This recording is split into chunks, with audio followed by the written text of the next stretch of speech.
This is what our site looks like so far without any styling attached to it. Obviously it's not presentable, so let's go ahead and attach some CSS to it. Now, the first thing we'll talk about is where do you place the CSS.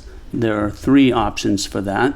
The first option is inline styling, where you style an element directly in the element tag itself. To do that, you use the style attribute, and then you set the style rule directly there. In this case, we're going to set the color property to blue. Go back to the web page. Let's save this. And there you go. The color is set to blue.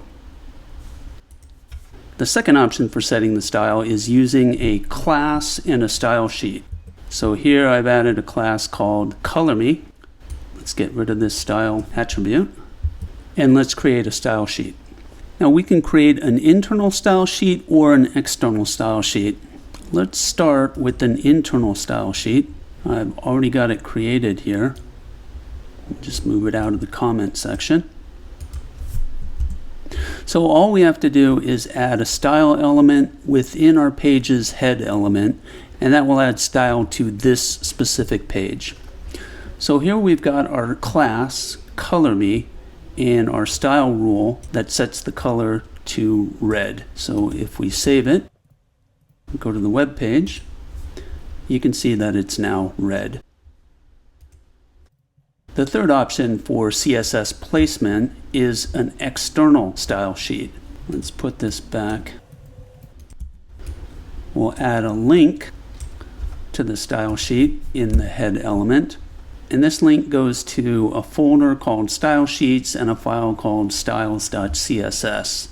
And we've got that here, and our style sheet is right here. It doesn't have to be named styles, it can be named anything, it just needs the CSS extension. So I've already set a style rule here for the ColorMe class, setting color to green.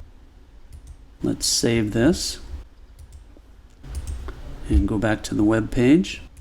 And you can see it's now styled to green. Another thing we can talk about is the precedence. If there are conflicting styles, which takes precedence over the other. So here we've got our internal style sheet and a link to an external style sheet. If I save this, it still stays at green. If there's a conflict, the last style takes precedence. So if I change the order, put this style sheet before our internal style sheet, save it, you can see this takes precedence because it's last. And inline styles take precedence over classes.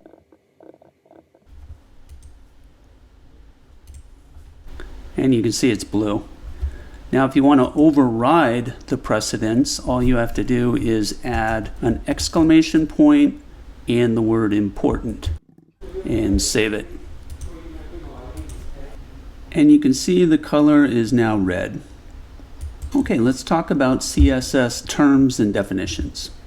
CSS stands for Cascading Style Sheets. Let's look at the components of a CSS style rule. The first item is the selector. That can either be an HTML tag, a class, or an attribute, such as ID. Then you have the declarations. They are inside curly braces, and you can have one or more. Generally, these are going to be on separate lines. And each declaration consists of a property and its value separated by a colon and ending in a semicolon.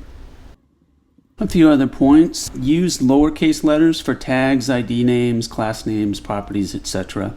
Separate multiple words with hyphens. Use single quotes if a property name has spaces in it, like this font family Times New Roman has spaces, put it in quotes. And use separate lines for each declaration.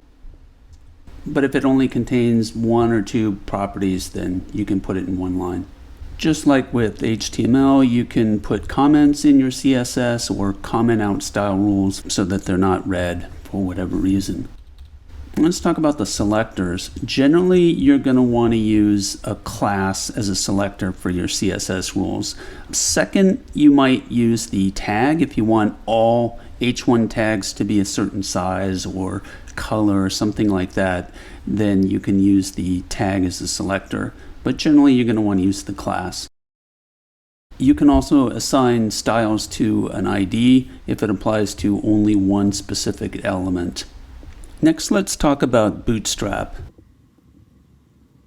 Bootstrap is a front-end framework that is full of a bunch of classes and some JavaScript that enable a developer to style a website very quickly and have it look very nice. The biggest problem with Bootstrap is that it looks like Bootstrap. In other words, experts can generally tell if a site is designed by Bootstrap.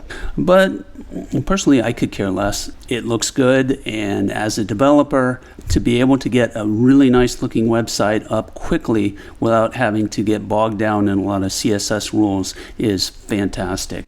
Let's take a quick look at their website, and specifically, let's see how we can use Bootstrap as our main CSS library.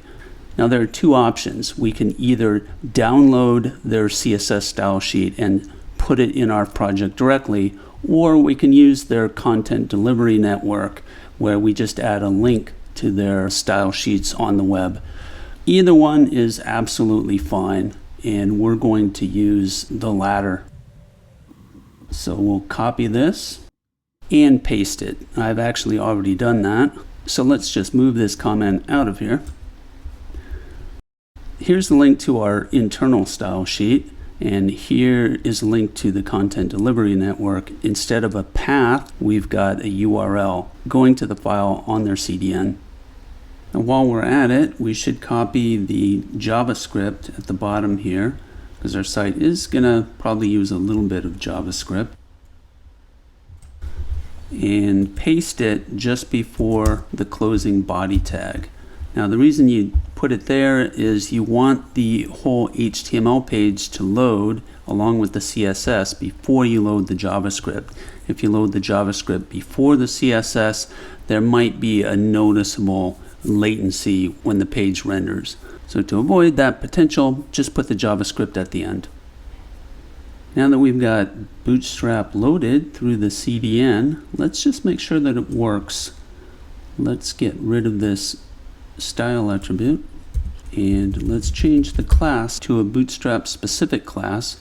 I happen to know that text success is the class for green text in Bootstrap. So let's go back to our website again.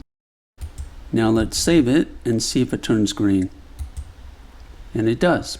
Now before we conclude this introductory section, let's clean this up a little bit. Get rid of this style sheet. We don't need this anymore.